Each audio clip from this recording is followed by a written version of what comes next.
Hello, everyone, and welcome back to episode 3 of the Big Bros podcast. My name is Jeremy. I'm joined by my co-host and very good friend here again, Ilan. Ilan, how are you? Never been better, mate. Never been better. How are you? I'm great, mate. That's a great response. We love to hear that. Love that energy. First and foremost, I think Ilan and I just wanted to thank everyone for listening to us so far. We're overwhelmed and so wrapped with the feedback we've received. It's absolutely blown us away how much you guys are supporting us and enjoying the content so far. So thank you from the bottom of our hearts. And yeah, we hope we can continue providing this value to you guys just as much as you're providing all of this value to us. I can only echo Jeremy's sentiments, given that we're pretty much amateurs at this whole podcasting game. So any feedback that we have received, believe me, we value it all. The good and the constructive criticism, it's all something that we will try and integrate into our content, because we just want to try and provide you guys with the best value that we can and try and grow this podcast journey together along with all our listeners. Amen, sister. Amen, sister. Let's jump in. So today's podcast is a bit of a fun one. It's one that relates to all of our lives, and it's one about friendships, the good, the bad, the ugly, everything involved with friendships. I think it's a really passionate topic for us. We are surrounded and lucky to be surrounded by such a great cohort of friends. We just want to talk about why is that? What is a good friend, first and foremost? What are some of the attributes that make a good friend? And how can we look for those attributes if maybe we're not surrounded by some people that we're happy to be surrounded with currently? So Ilan, what are some of the things that you think about when you think about those friends of yours? What are the attributes that they have that you just appreciate and love? So very good question, because you can speak the topic of friendships and more broadly the relationships you have around. You can go for ages and ramble on, but I think this is a really good anchor point. The qualities I look and respect in my friends are the same qualities that I try to convey within myself.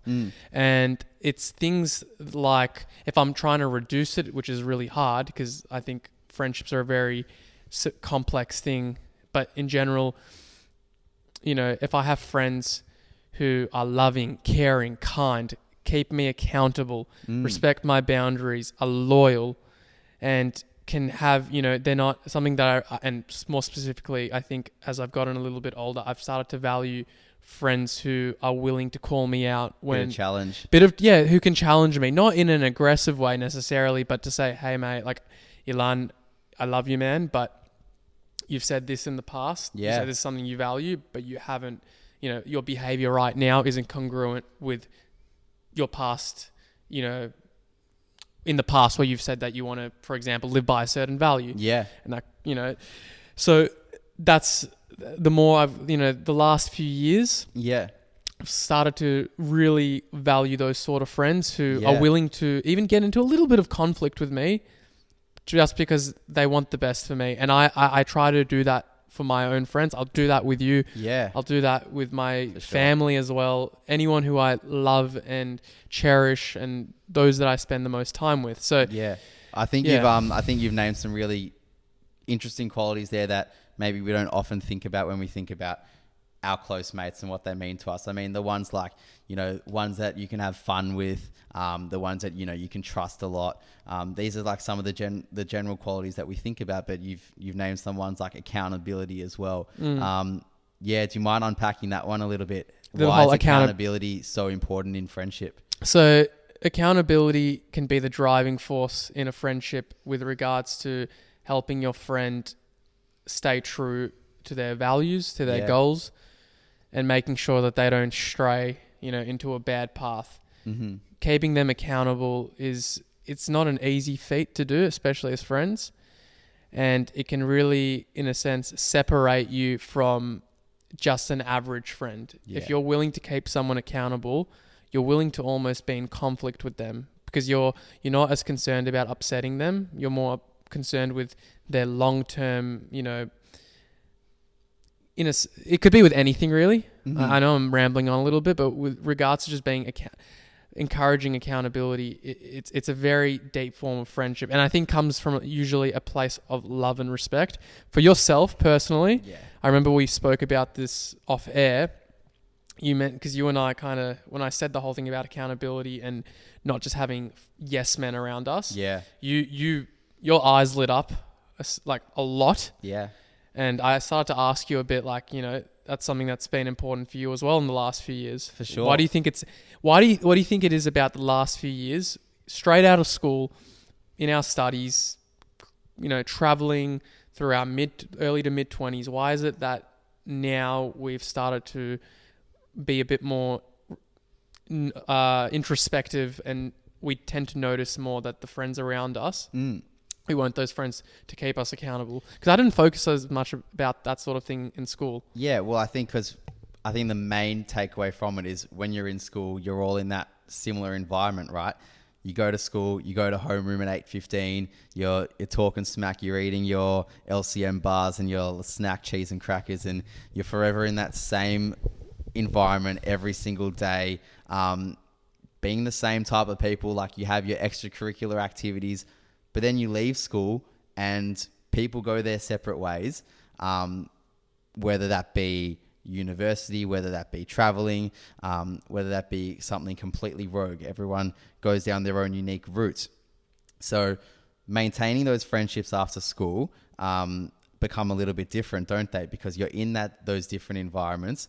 So I think if you really do value those people around you and those friendships around you, it's important to make sure that you stay accountable to who you are to them as a friend, as do they for you. And like you said before, it comes from a place of love. It comes from a place of care. Just like you would for a partner in a relationship, you would be willing to call out things that might not add up in terms of their character and in terms of who they are to you as a friend or a lover, whatever it may be, because you care about them and because you love them deeply, whether that be from a friendship point of view or from a romantic point of view if we're talking relationships. So that's why I think accountability is so important, probably because of that change in environment. And I think accountability can also therefore tie into things like loyalty, because like we said, it comes from a place of love, and therefore it ties into loyalty in your friendship. So, very interesting point. As a consequence of that, do you think we become a little bit more selective of who we decide to call our friends, and more importantly, who we choose to surround ourselves with after school? Because in school, it's a bit of a different dynamic, but after school, I personally have always felt like you naturally have more selection. You're willing to... It's, in a sense, you have more entry criteria about who you can call your friend. Yeah, well, you do, and I think for good reason as well, because coming back to that environment, like, you're placed in that same environment constantly, day in, day out at school, whereas coming out of school, you're free to make those decisions, and if you truly believe in that person as a friend, you will make the effort to keep them your friend and to be that friend for them. So I think naturally that's why we would... we need to go that extra mile after we finish school in choosing our friends. And I think rightly so, because why would you want to stay around people that don't necessarily challenge you and don't necessarily make you accountable for who you are as a person and who you are as a friend? So pretty much what you've mentioned right here ties in with a very good quote by Jim Rohn, the motivational speaker, which is, I'm sure some of you guys may have heard of this before, but it's the idea that you become the average of the 5 closest people you surround yourself with. Yeah. And that saying has been, echoed to me by my parents, by those who are a little bit older than me. And the last few years have, in a sense, I've started to realize that quote, it makes sense in a lot of practical ways. Yeah. Because naturally, if you're around people who are behaving in a certain way, you naturally will pick up those behaviors. If you are around a group of 3-4 friends and their form of fun is going bouldering every weekend, mate, you're going to get some great shoulders and some great biceps because you're going bouldering. Alternatively, if you are around 5 friends who are, in a sense, going to the casino every weekend, chances are you're going to be going to the casino and picking up on those behaviors as well. Yeah. So for good or for bad, you will become and you will mold into a person that fits that, the average of those closest people you surround yourself with. Yeah. Have you started to notice that sort of thing as well in the last few years, where you'll notice a group of people and you'll see that there's a lot of similarities between them? Like you'll see there's a group of friends and you know that one thing that unifies them is their love of sport, for example, their love of being active, their love of going out, their love of traveling together. Have you found that sort of thing as well? Without a doubt. And I think whilst it's important to keep that theme of like what brings you guys together, it's important to keep that theme throughout your friendship, whether it's, a friendship just in school or a friendship outside of school. It's also really important to expose yourselves to different types of people because, if we're coming back to this quote about keeping those, you're the product of those 5 closest people to you. Well, maybe it's good to have a bit of point of difference in those 5 people around you. I mean, it's great to have the person who might be interested in something completely different to you, but then again, you also know that you can bond with them on maybe a really introspective level versus maybe one of the other 5 that isn't necessarily that introspective person in the relationship for you guys. So I think it's really good to, whilst keeping that main theme of that core friendship and those 5 people around you, what brings you guys together, it's really good to have a bit of point of difference about them as well, because you're naturally just going to expose yourselves to different things and different perspectives. Definitely. And especially in your formative years. And this is where we kind of wanted to tie in this whole theme of friendships, is that when you are in that border between adolescence, early adulthood, it is a very formative time. And that's when you want to surround yourself around good quality people. Yeah. We defined earlier why having good quality friends around you is just important in general. But I want to speak more to why it's specifically important in your formative years. And I've got a few ideas. I want to see if you agree with me. Yeah. I think your formative years are a great time to build yourself up, see what you like, what you don't like, try out new things, try out things that necessarily might not be aligned with what your group does. But suppose you have a really good friend beside you who sees you try out a new venture. Yeah. In our case, if we're trying out a new podcast, we're obviously amateurs and we'll have friends who are going to be there with us every step of the way. And whilst it might be an unorthodox sort of thing to start a podcast, actually in this day and age, everyone's starting podcasts to be fair, so that's not the best example. But if you're starting something new and you're putting yourself in a position where you might get shut down, you're putting yourself in a social media lens, or if you're starting up a new business, if you're doing anything in your formative years, it can sometimes attract ridicule. Having a friend or having a good person, good people or a network around you that can support you, and as we mentioned the values before, for me personally, it's bring love, keep me accountable. That goes such a long way, because sometimes if you don't believe in yourself, those around you will believe in you. And sometimes that can really make or break your actions and your decisions in your formative years. Well, I think that ties into maybe the cons of what friendships might entail, and the potential toxic elements of friendship groups, because like you said, you'll be exposed to ridicule. You might be exposed to ridicule by trying something new, going against the grain, especially in school, where it's an environment where taking that leap of faith, stepping outside your comfort zone, can be quite a daunting thing because you've got all of these eyes on you. So I think it ties into, therefore, those are the moments where you realize who those true people are around you. They want the best for you.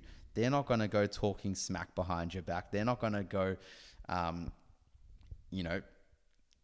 snitching against you to the others in the group. And if they do, well, your answer's right there. They don't have your back, and they're not a true friend after all, because your true friend, whilst they will hold you accountable for certain things, they will also be supportive of you if it's, something that you want to try, obviously we're talking good things here. We're not talking of course, the deep and dirty and dark types of things that, people might want to try in their adolescence. Of course. But yeah, if we're talking, something positive, going against the grain, after all, your good mates will have your back and will want the best for you. And I think doing that in a school environment, like we said, is quite daunting. But now as we've stepped outside of school and people are starting to experiment a little bit more with what they want to do and get out of lives, we've started to see a little bit more about it. And I think so far we've had some really positive interactions with people about this,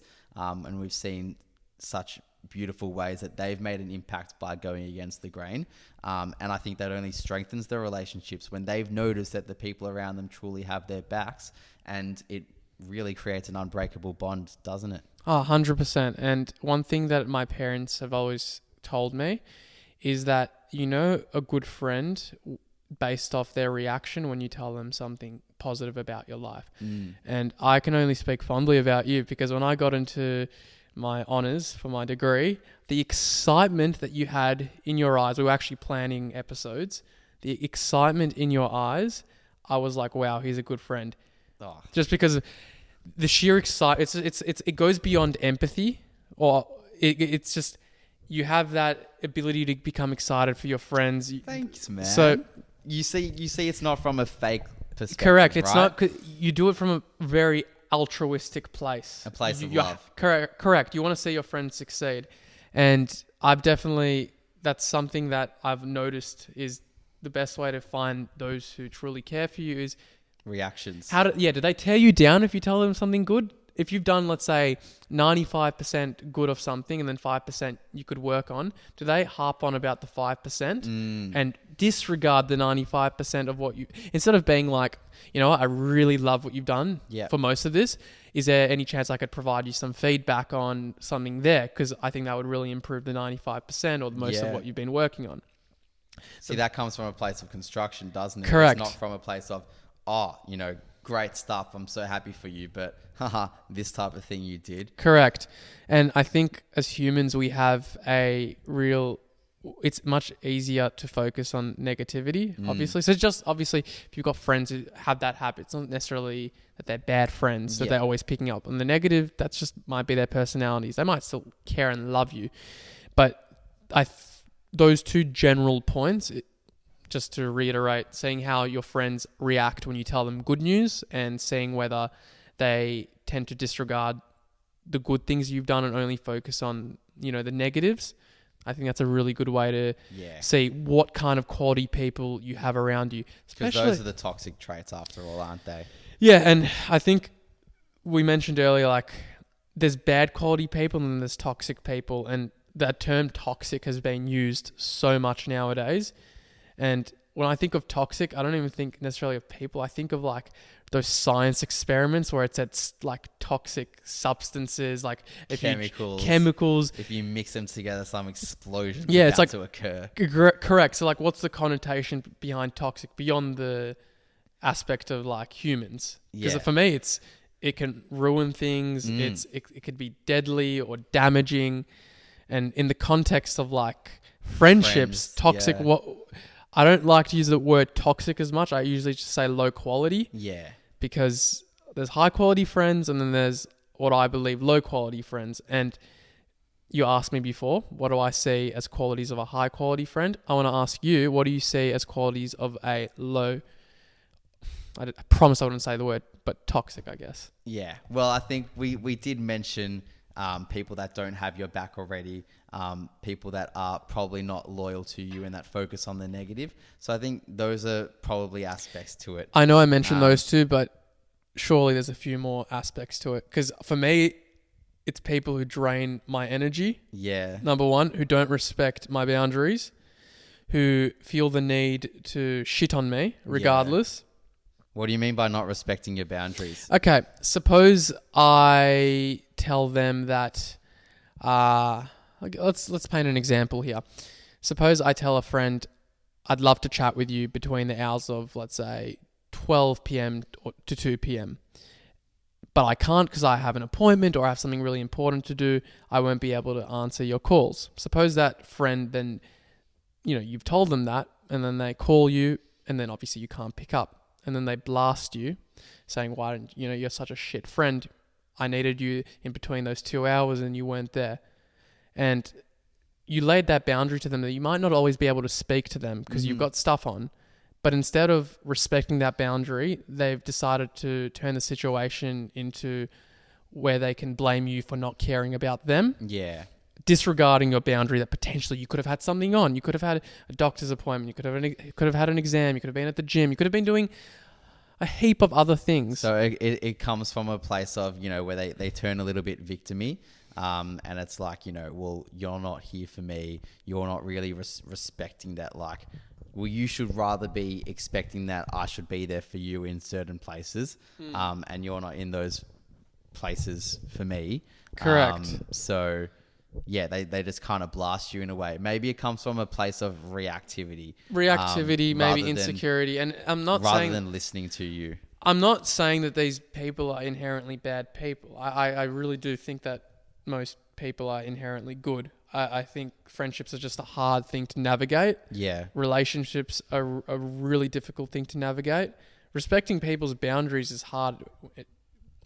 It's especially hard when you're young because you're still figuring out your own boundaries. Yeah. And if you're figuring out your own boundaries, what you can and can't tolerate, well, how do you know what are boundaries within someone else? It's hard to empathize. So I think your formative years are also like a very integral part of where you figure out what you can and can't tolerate. Yeah. And then how does that apply in a friendship? Yeah. And I think, the point about boundaries is a really good one because that's one that not only applies to friendships, but relationships as well. And that's, I think we need to keep reminding ourselves that those boundaries are being set from a place of love. They're not coming from a place of you need to only reach out to me at this time and at this place. It's, this is what's going on in my life, but I can talk to you and communicate with you then. How does that sound for you? And so it's coming not from a reactive perspective, but it's coming from a perspective of let's work this out collaboratively and collectively, which I think is a really nice point you raised. One thing I want to ask you though is sometimes we have those people in life that we might have had really good experiences with in the past, and we might not feel like they're the best fit for our lives now. So why do you think sometimes it might be really difficult to like cut out those lower quality people? Why is it such a hard thing to do? It's for the same reason that people stay in bad relationships and bad jobs, and it's the whole premise of the longer you've spent time with them, the time spent with them becomes a justification for why you should continue to stay in that friendship, relationship, job. That's the Sun Cost Fallacy. So the idea is, as I said, you'll use the past and the time spent to justify you staying in that position. Now, to say that you shouldn't ever use that as a reason to not continue a bad friendship, not necessarily true, because, you're going to have times in any friendship where things can go sour. Yeah. And it's your ability, and it can turn toxic. Just because something turns toxic doesn't necessarily mean that's how it's going to stay forever. Yeah. When you have fights, it can become toxic. It can like become that. draining. Yeah. But it's your ability to handle conflict. Like, it's your conflict resolution. What are your skills in that department? Maybe it comes back down to asking the question openly and honestly within, discussion with each other and seeing where you both stand in it. And it can be a really tough one to have sometimes, but if you both realize that shit's pretty bad right now and like stuff like never used to be this bad and, we actually really get along together, maybe actually being direct and talking about that in a relationship, friendship, romantic relationship, whatever it may be, that can pave the pathway forward and you can, turn it into a positive and create that even stronger connection. Correct. And it's also, I think, ties back to why are you fighting with them? What is the reason that you might have to cut them out? Have they betrayed you in any way? Have they crossed a specific boundary? And then you will compare that against, okay, well, if I cut them out, will I find another friend? like find out another person that can keep me company. And then that can cut deep, because then you're actually asking yourself some really deep personal questions, which is, am I the sort of person that's happy to be around friends, even if they're not good quality friends, because I don't want or like to be around myself, just in my own company?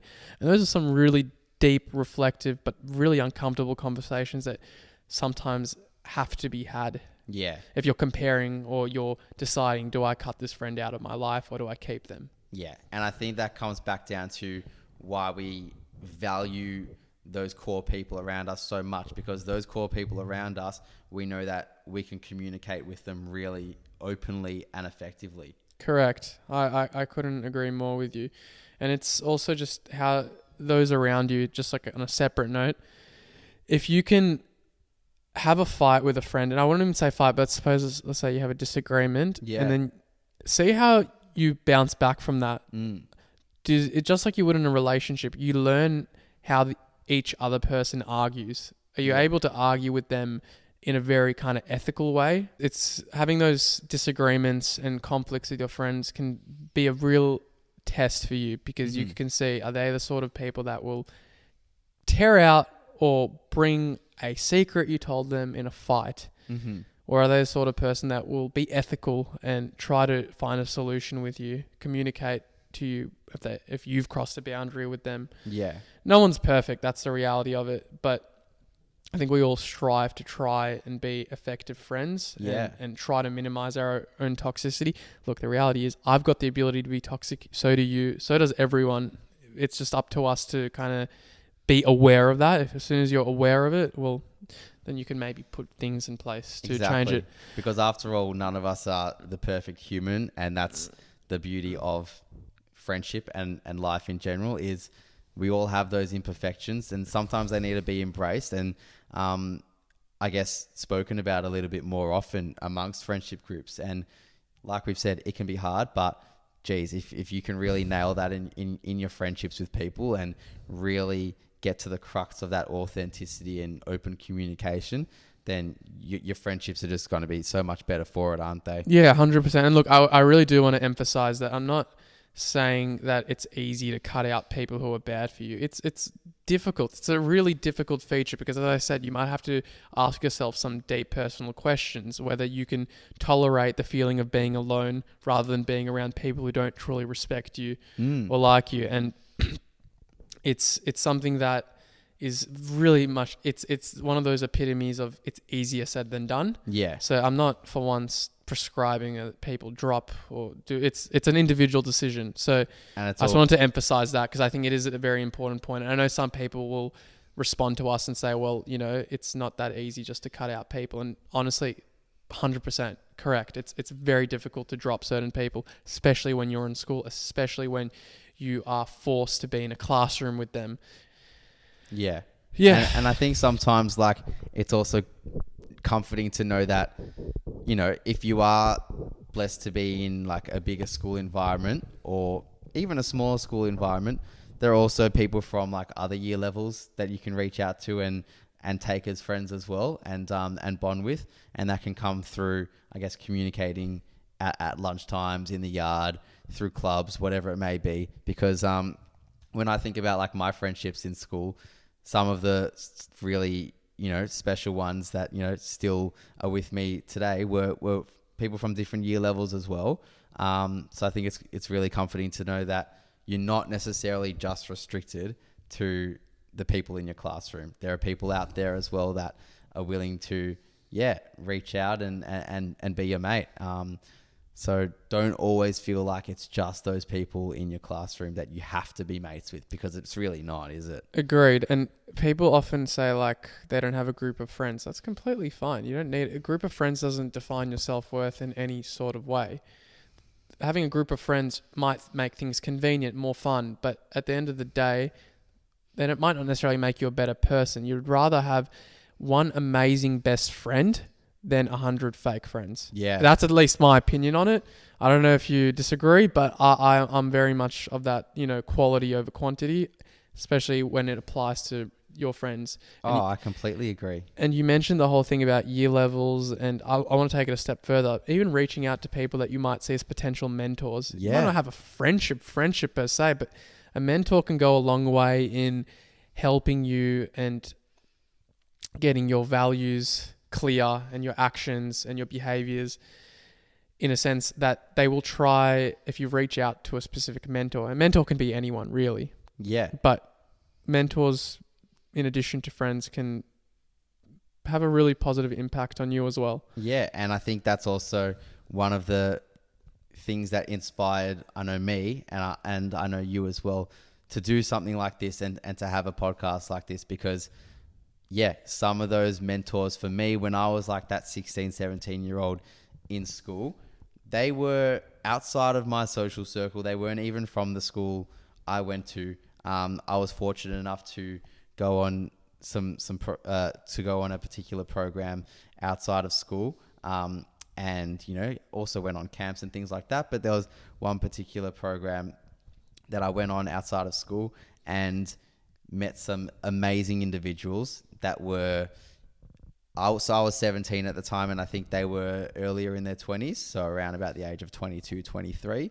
And that was probably the first time for me where I was meeting people outside of my core circle that were older than me, but that I could really bond deeply with and introspectively with. And some of those mentors per se, I still greatly look up to today, and I can safely call them mates of mine now. So again, I think that's really comforting to know that there are mentors out there. There are people that, you might not have even met yet that are going to be life-changing figures for you potentially. Oh, 100%. And I was going to ask you, it can be a very daunting thing to sometimes reach out to people who are slightly older than you, especially when I was 16, 17. You kind of look at people who are slightly older in their 20s as like idols. Oh, maybe not idols, but it's definitely a daunting thing. I think you do idolize them a little bit. Does that resonate with you? Was it a bit of a challenge for you to kind of reach out to them and be vulnerable on these programs? Because that's how you build deep relationships, is by being vulnerable, open, and honest. Yeah. Well, the program was set on, there were a lot of vulnerable aspects to it, which is probably why we bonded pretty deeply, because like you said, vulnerability can encourage a really deep sense of strength and connection in a friendship. So I was really fortunate to be placed in a situation like that, where sometimes vulnerability, I don't like to say it's forced, because I feel like you generally need to have a sense of connection before you're vulnerable with someone in front of you. But this was a type of situation where it was, we experienced a lot of emotions, and there was a large spectrum of emotions. So things were pretty fast tracked. So vulnerability came pretty naturally. So I was really lucky enough to be in a situation like that. And connection formed pretty quickly soon after that. And the fact that you were comfortable enough to be open and honest with them as well. Yeah. Because it's hard to do that, especially when you're young. I can speak to us being males. Males have a hard time opening up. Yeah. Let alone in your, adolescence. It's one of those ages you're very concerned about impressing other people and how you're evaluated by others. And sometimes I think as males we can kind of get we shy away from being vulnerable. Yeah. And I think that's the whole thing about us being big bros, is that it's an open, safe space where we can have uncomfortable or comfortable conversations. No, as I said in episode 1, no conversation is off limits. And we kind of just want to promote that what we're reflecting on is things that we have valued. So you clearly valued being able to be comfortable enough with someone who was a few years older than you, who was able to give you mentorship of some kind. The fact that you can call them now. Yeah. It's massive, and it showed such a value to you. It's almost, I think this podcast is like a method of paying it forward. Oh, for sure, without a doubt. And I think you've nailed it there. I think, as males, especially adolescent males, we're so engrossed with the idea of, you know, being the jock in the football team, or you know, being the leader of the pack in whatever it may be, or, you know, getting those PRs in the gym. And vulnerability in our friendships at that age particular is not something often, you know, explored. So I again was really lucky to explore a bit of that through these people that I went on this program with. And I think ever since that point, it provided a standpoint for me to leap from, and to, you know, not be scared to be vulnerable around people, because I've found now, especially like through studying like physiotherapy, and meeting new people, you know, I love being around new people. And I've found that, you know, having vulnerable connections with people will ultimately allow people to feel closer to you, and for you to feel closer to them. And it's not easy in every situation. Some situations will take, you know, longer to form that connection and to explore that vulnerability than others. And I think that's natural, because everyone comes from different backgrounds. You know, we've all experienced different things in life. So naturally, you got to allow people to have that time until they want to open up a little bit. And yeah, I think people shouldn't feel pressured as well. I think pressure is something that people might sense in their relationships. They might. What do you mean by pressure? I feel like people might sense a bit of pressure to sometimes open up, right? And to express vulnerability. Because, you know, we've sat here and we've said, you know, some of our most cherished values in our friendships are vulnerability, open communication, effective communication, honesty.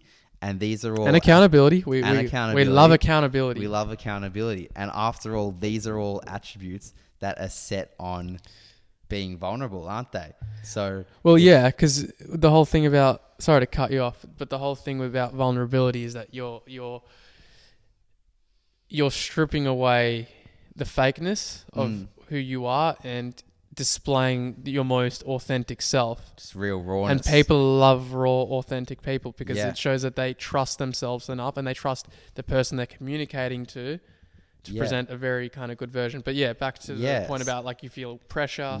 So back to that, like there might be people within your friendship group that that might not be so willing to explore that vulnerability as soon as you might feel ready to explore that vulnerability. And that's exactly okay, and that's fine.